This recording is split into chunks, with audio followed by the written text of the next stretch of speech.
This is the story of the one. As a maintenance supervisor at a manufacturing facility, he knows keeping the line up and running is a top priority. That's why he chooses Grainger. Because when a drive belt gets damaged, Grainger makes it easy to find the exact specs for the replacement product he needs. And next day delivery helps ensure he'll have everything in place and running like clockwork. Call 1-800-GRAINGER, click Grainger.com, or just stop by. Grainger, for the ones who get it done. Then, that's Novak, for hire.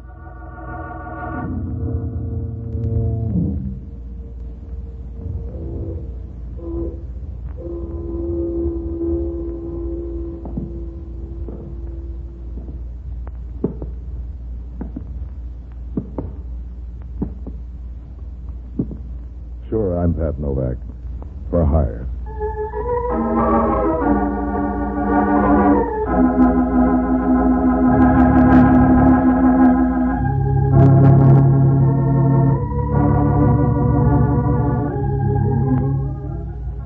Down around the Embarcadero, everybody's clawing his neighbor for a quick buck, and everybody knows it. So if you call your work something else, who are you fooling? I rent boats when that pays off, and in between I do what I can to keep something on my hip besides a handkerchief. If you'd been along with me a few days ago, you'd have known that I was ready for work. A friend of mine called Ira had an inside tip on a hot horse in the third race at Bay Meadows. I'd gone down there to see if I could promote the news into currency. It was a good idea, except that my horse was still running in the third when they started the fourth. All I had left of my bankroll was an empty feeling. After checking through my pockets, I went out on the highway and started back to town. I was still unlimbering my thumb when a long, low roadster pulled up beside me.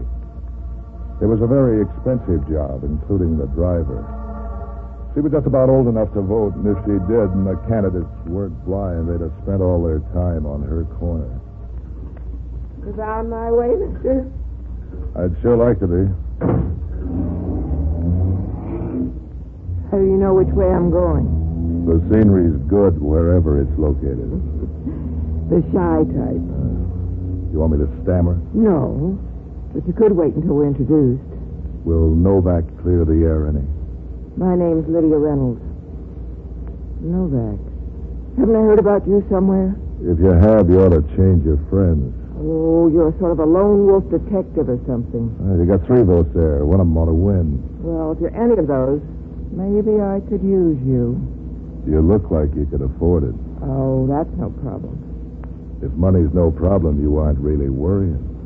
What do you call fear? Narrow it down. I can't. Just, well, have you ever felt as if something were hovering over you and yet you didn't know what it was? Could be a blackjack or second zombie. Will you help me? All I can do for nightmares, lady, is keep you up late. It's more real than that, believe me. So's the money hiring me will cost you. You'll do it then. You could be a sort of a bodyguard. Do I get to fill in the pauses? Well, at least I won't have to worry about you keeping your mind on your work. Wait here. I have to make a phone call.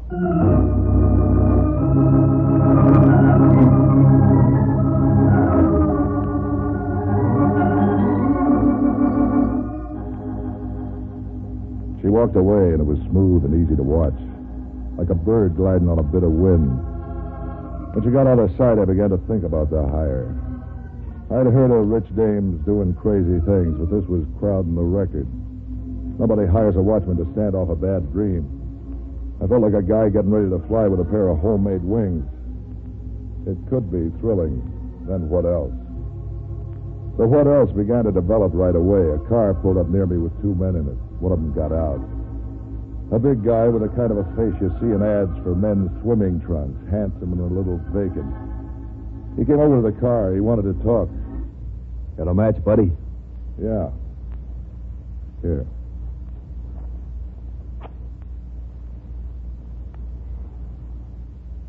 Thanks, buddy. It's a nice car you got there. Mm-hmm. Must have set you back $3 or $4 grand. It's only money. Yeah. What'd you say your name was? If you're selling anything, I don't want it. Give me back my matches. I didn't catch the name, buddy. The wind's against you. Try shutting your mouth. You have to be nasty. You got the ways that make it come easy. You know, I could teach you manners if I had time. You ain't built to teach me anything I don't want to learn. No, well, I can try. Starting with, what's this in my hand? So you're loaded. So let's drive down the road and see what else I can learn you. Like remembering your name, for instance.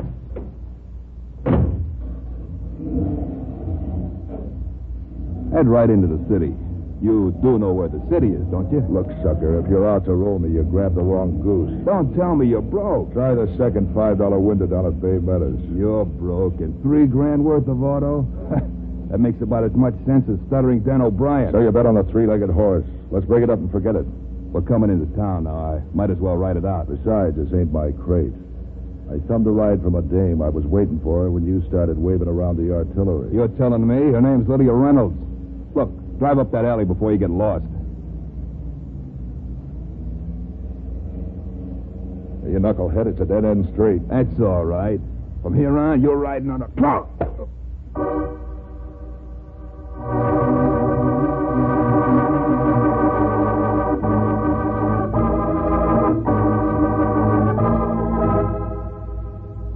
When I came to, it was raining. Not much.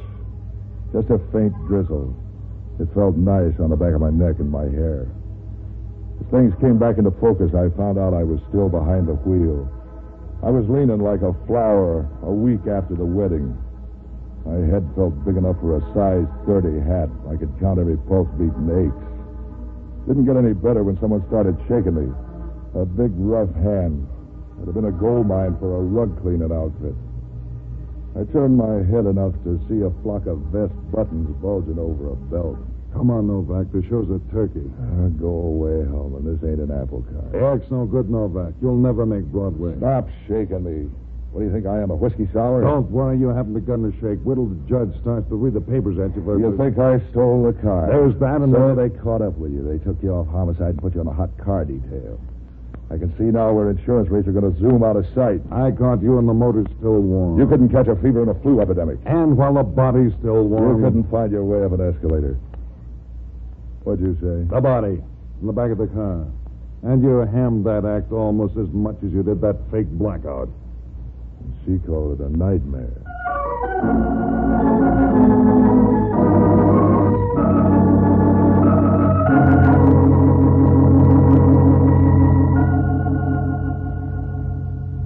The body wasn't much to see, just a standard model citizen with a little too much weight and a little too little hair on his head. If he'd been anything special when he was breathing, it had all gone away like a shout in a high wind. Hellman went through the suit, but all that turned up was a hole in the pocket and some chicken feed change. I needed to find out what was... This is the story of the one. As a maintenance supervisor at a manufacturing facility, he knows keeping the line up and running is a top priority. That's why he chooses Grainger. Because when a drive belt gets damaged, Grainger makes it easy to find the exact specs for the replacement product he needs. And next day delivery helps ensure he'll have everything in place and running like clockwork. Call 1-800-GRAINGER, click Grainger.com, or just stop by. Grainger, for the ones who get it done. Went on, I needed to find it fast. I figured a good place to start was to look up Lydia Reynolds. I'd taken her address off the car. It was a nice place, a cozy 16 or so rooms done in neat white marble. Set back from the rabble in St. Francis Woods behind enough lawn to outfit a golf course. A butler answered my ring, an easy 6 feet of well-collected muscles. He led me along a flock of Persian rugs. I ended up in a living room a little smaller than the Young Museum. Lydia was over by a window. She wasn't glad to see me. She wasn't mad either. Just polite. Did you have a pleasant drive? I'll settle for exciting. Do you always steal cars like that, or is it something you just developed? What am I supposed to do with that? Is the question strange? If you knew my neurotic friends, you'd know I have to ask things like that. Yeah, I met one of them.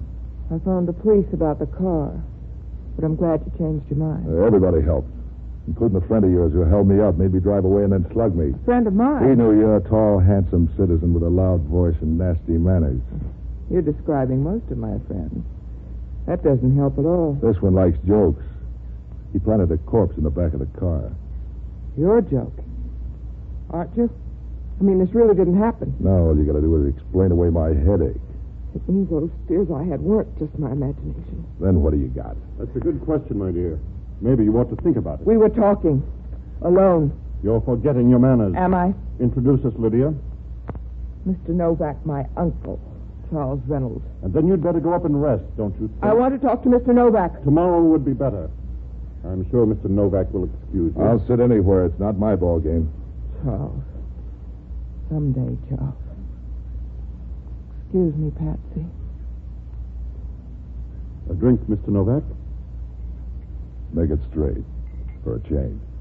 Perhaps I should tell you that I'm Lydia's legal guardian as well as her uncle. The day's full of news. Those fears of hers are really nothing. Just her imagination.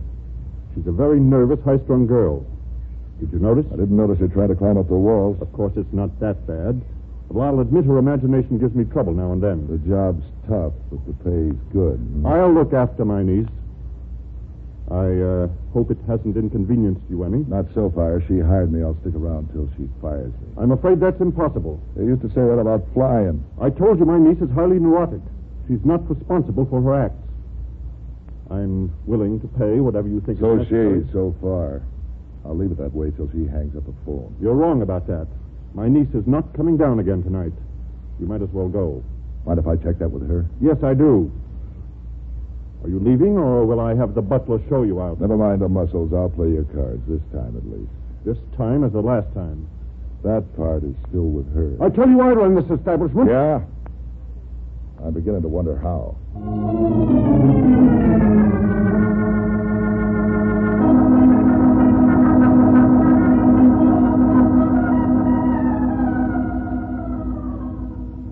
The big butler showed me out. A nice guy to have around if you go for screams in the night. It was quiet and roomy outside. A big, peaceful sky with the moon like a washtub. Little piece of wind playing with the trees on the grounds. Like some old ghosts whispering together. I heard Lydia call the first time she tried. It wasn't much above a breath. She was upstairs at a window. She told me to go to the guest house set on the back of the lot, hidden away in a clump of trees. It turned out to be a little toy cottage like something out of a fairy tale. Lydia showed up while I was still fumbling with the door. I'm so glad you didn't go away.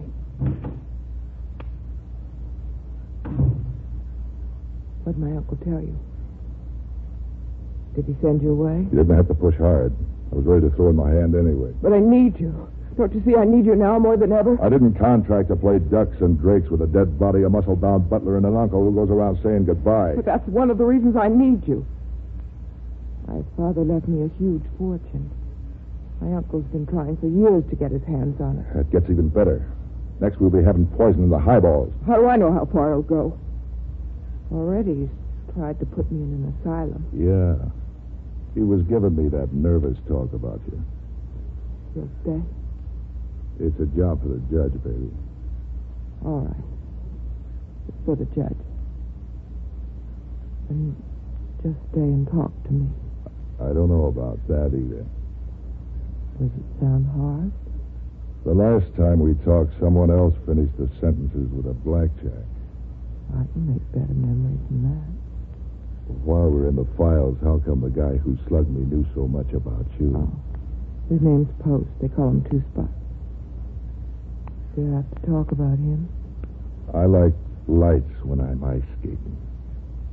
Can't it wait till morning?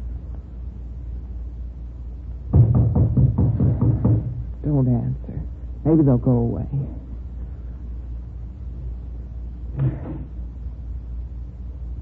Time to retire, Miss Lydia. What do you mean, coming here? Worried about your resting, Miss. The doctor... Get out of here! You hear? Leave me alone! Very well, Miss, but the gentleman is leaving, and I thought maybe you'd like me to see you back to the house. He isn't leaving. You are. You're fired! The gentleman's leaving, Miss. And now I'm on your payroll. The joint's full of guys giving orders. You want to walk out or stumble? What you hear? Make up my mind for me. Get out!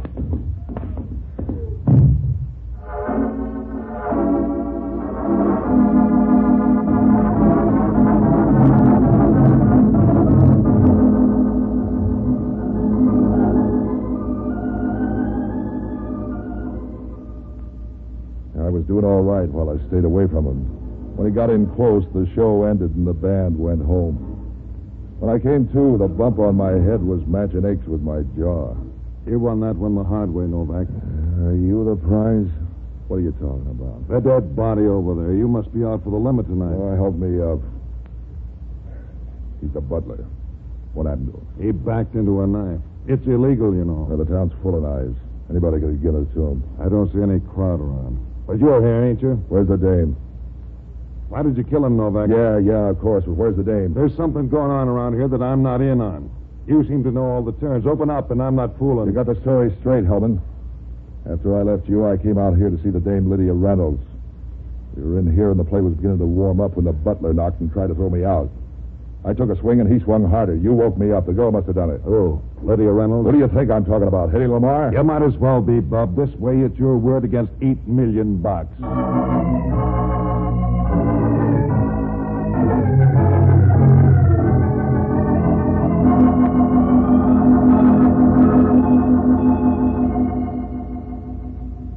It got even worse when we went after Lydia. Her uncle blocked us away from the door with a doctor looking over his shoulder. He said he followed the butler out to the guest house and caught Lydia as she ran out. He'd seen us fighting and started in to stop us when Lydia fainted. Then Hellman showed up with a stolen car. Reynolds talked in a very positive voice. $8 million worth. It takes more than an inspector's badge to interrupt that kind of talk. Hellman took it all down in a little book. Then he took me into the Kearney Street station and booked me on suspicion of 2 murders and a car heist. He was happy and helpful. He even sent out and got Jocko Madigan to come to see me. Jocko was an ex-medico and a boozer, but he was the best friend I had in town. If sympathy was a crowbar, I'd have been out of the place in 10 minutes. Patsy, my boy, I've never seen you look more at home. Go away, Jocko. You bother me. Endurance vile, there must you wake and weep, and all your frowsy couching sorrow steep, to paraphrase Bobby Burns. Go away, my head aches. I've come to offer my aid. Anything I can do for you, Patsy, say it and it's done. You can't help me, Jocko. Oh, don't tell me you really did it this time. No. Then why are you worrying? Have you no faith in justice? You can put together a deaf judge and a bought jury. You can... As bad as that? Go away, Jocko. Weep in your beer for me. Oh, this isn't like you, Patsy Novak. I've called you everything in the way of being a disgraceful citizen, but I've always admired one thing about you. You were a fighter. You never quit fighting. How do you fight $8 million in a perfect frame-up? $8 million? Huh, there isn't that much money. Try and sell that to Lydia Reynolds. Oh, is she the one who built the frame? It's even better than that. I don't know who did it or why. Oh, don't be mysterious, Patsy. I'm too old to play word games. Look, Jocko, I was coming to ride in from Bay Meadows. Lydia picked me up. Then I was hijacked by a guy Lydia said could be 2-spot post. Slugged and left with a dead body in Lydia's car. I went up to see her about it. The butler cooled me. When I came to, he's dead. The girl must have a hard time keeping friends. She wanted to hire me for a bodyguard. She said she was being threatened, but she couldn't put her finger on it. That shouldn't be so hard. She starts out with $8 million worth of bait, so anybody might try for that. Kind of veil. Who's this 2-spot character? Anybody I know? He's nobody we can use. I think Lydia dreamed him up. Well, he might be worth looking up. You're wasting your valuable drinking time, Jocko. You can't put your finger on a ghost. Oh, you haven't had my experience with the little men, Patsy. So long, lover.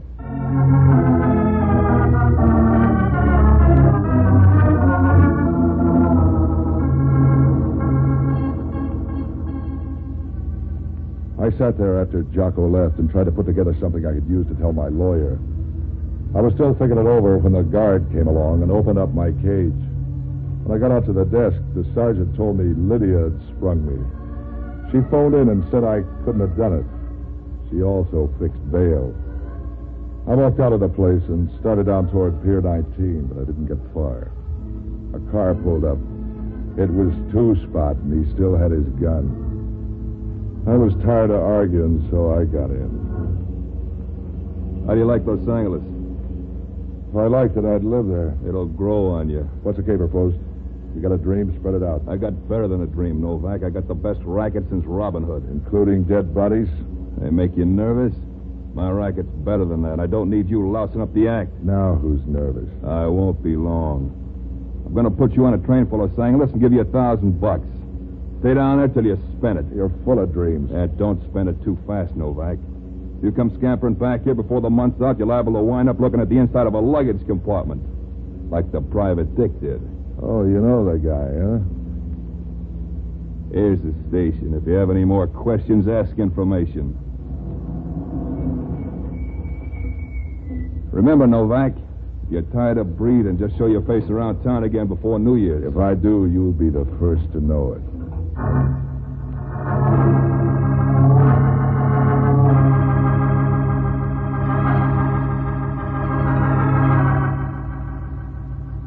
He followed me into the station and on the train. He stayed right by me until the thing started to pull out. Yeah, it was wonderful. I had $1,000, the name of the guy behind the killings, and a free ride to Palo Alto. When I got off the train down there, I phoned Hellman. He was as helpful as a fireman in a sorority house. You're in Palo Alto? Good. Stay there. Before you go out and arrest some more wrong suspects, maybe you'd like to know who did it. You're full of news, Novak. I guess you think you found him. Am I calling for help? You wouldn't know it if you needed help. The guy behind the caper is two-spot Post. Did you figure that out all by yourself? Lydia said it might fit him, but I needed proof. I got it. You haven't got the right time. Yeah? What's wrong with two-spot having something on Lydia? Something that'd quiet her if he tried to kidnap Grab. Are you trying to tell me how two-spot works? We've known the guy for years. He runs a bowling alley and makes a little horse book on the side. Kidnapping isn't his style. Did you ever hear his style's changing? He has a $50,000 bowling alley, the two-spot in O'Farrell Street. He's not going to risk that. You're going to sit around on your fat hips and let Lydia be snatched while you check on the tax rate of a bowling alley. I know who did it, bright boy. I just told you. Not unless he's put on a lot of weight. Who is it? You know everything, Novak. I wouldn't think of trying to steer you. Did you know that the body in the car was a private detective? Yeah, so was the butler. Don't worry so much about things. Who was it, Hellman? And have you loused up the act? We got the guy covered like a blanket. The next false move he makes will be on his last. And two spots on the town. I hear Palo Alto's a nice place. Now, you just stay down there and look it over. I'm going to look just far enough to find a car. Listen, Novak.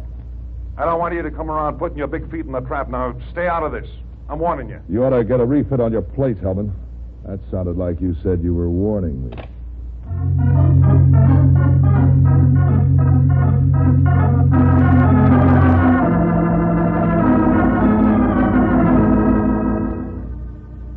I took a taxi back to San Francisco. The price is easy if you have $1,000. We drove up to St. Francis Woods. Just as we were approaching the Reynolds place, I saw Lydia walking along the sidewalk. She was wrapped up in one of those long capes with a hood. She was walking in a hurry. When I caught up with her, she seemed glad, but she didn't slow down. Come on, Patsy. Walk with me. You running after something or something after you? Something's after me, Patsy. I'm frightened. You're full of half-talk. Don't you ever open up? I saw a man, at least a shadow of a man, hiding near a corner of the guest house. Some more of those fears? This man was real, Patsy. He was waiting for me out there. I said they're closing in, and they are. You don't want my help. But I do. I need help desperately. Why don't you give me something to work with? All I get out of you is talk about goose pimples. Oh, I'm tired, Patsy. Awfully tired. What you need's a drink. Come on downtown with me. I want to look up a friend of mine named Jocko Madigan. Can't we go to a bar? You don't know Jocko.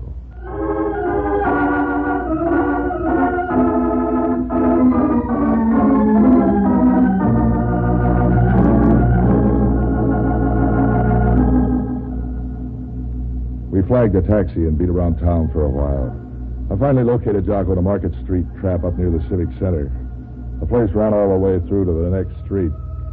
I didn't pay much attention with Lydia headed for the back of the place. The joint had the kind of lights that made a girl want to fix her makeup.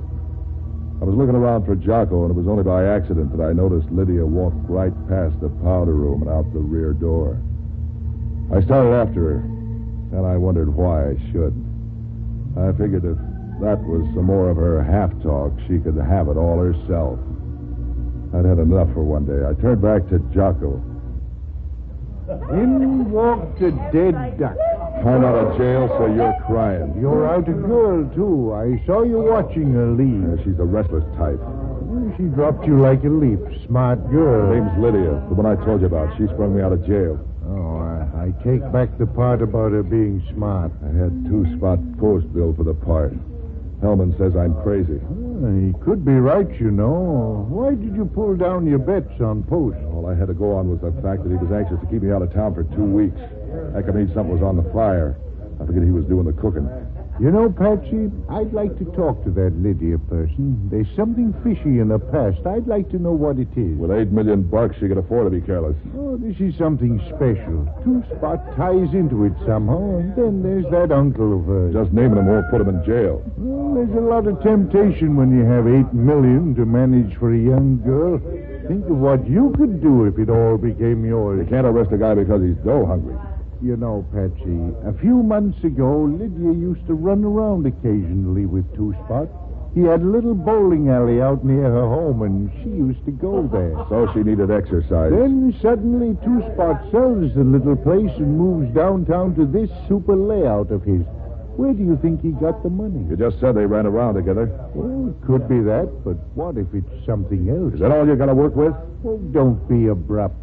The new bowling alley has a guy called Sackhead as manager. Well, good for him, and goodbye. Oh, wait a minute.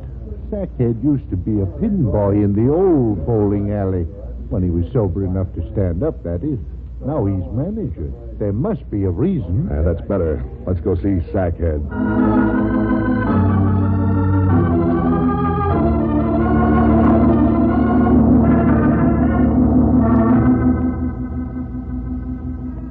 When we reached the 2-spot alleys, the place was almost deserted.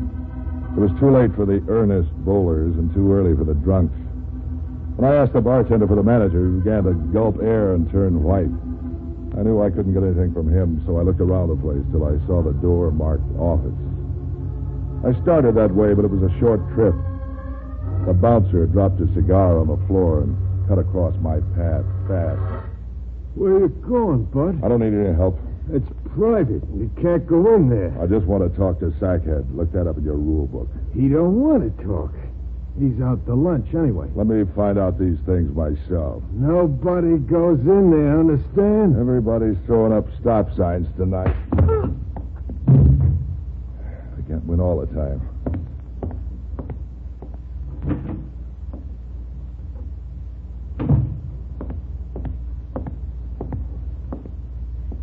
Let's get out of here, Jocko. What's all the hurry? I've got to finish my drink. Come on now. Oh, not even one for the road. Hold on, Novak. It's bad for your heart. You're bad for me all over, Hellman. I thought I told you to stay in Palo Alto. While you two argue, I'll just go back and finish my drink. Stay here, Madigan. Now, what's the fast getaway all about? You can pick up your bets about 2-spot not being the one. Is he in there? Yeah, another knife job. Somebody must think it's still Thanksgiving. Look, Patsy, I was sitting at the bar. Quiet, Madigan.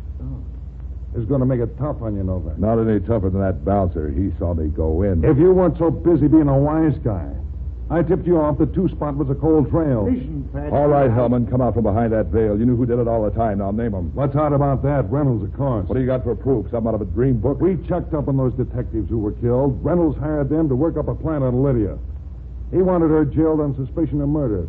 That would give him control of the money, and if he killed 2-spot because he beat him bowling. He hired 2-spot and some of his boys to do the killing.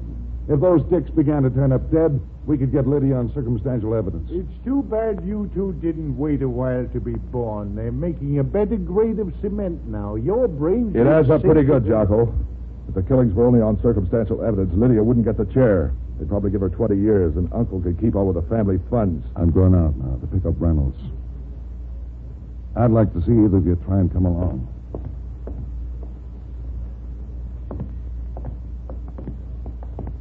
Well, what'll it be, Jocko? A champagne highball. Look, just because I'm buying Guess who I saw when you were in 2-spot's office? a bottle of scotch. Yes, no, I also saw Lydia. Lydia. She ran out the side door. It could mean anything. She's crazy, you know. I could see it in her eyes. Right then she was crazy. You think she did it? Oh, I hate to break up your and Hellman's dream, but a doctor's supposed to know insanity when he sees it. Also, there was blood on her hand. A doctor's supposed to be able to identify that, too, if he's had the But you proper can't be training. crazy. I was talking to her. Oh, it could come and go. Besides, she's probably at the stage where drugs can still keep her calm down. I'll bet that's what Two-Spot had on her. She worked off the drug's effects while bowling, and something happened that Two-Spot witnessed. Maybe she killed a pinboy. That would fit. Sackhead seeing it, too. Then she did all the killing. Sure, and Two-Spot was covering for her to keep the money coming in. You can't blackmail an insane asylum, you Come know. on, we better warn Hellman. Warn Hellman. If we do that, the killer might get away. Come on, Jocko. If Hellman gets killed, they might replace him with a cop with brains.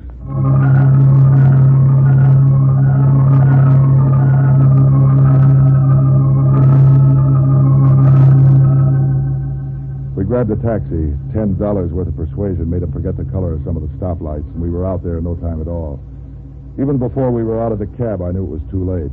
I could see the guest house lit up in its own flames. The trees around it looked like black skeletons dangling in a firelight. We started running across the lawn, but Reynolds cut us off. It's no good, Novak. There's nothing we can do. Is it Lydia? Yes. We tried to get in, but she's barricaded herself in an inner room. The heat drove us away. That's a hard way to die. I'm sorry I had to lie about the butler's death, put you on the spot like that. I knew she killed him. I was hoping I could get her in an asylum. She had a rough shuffle. With all that dough, all she could buy was a black ace.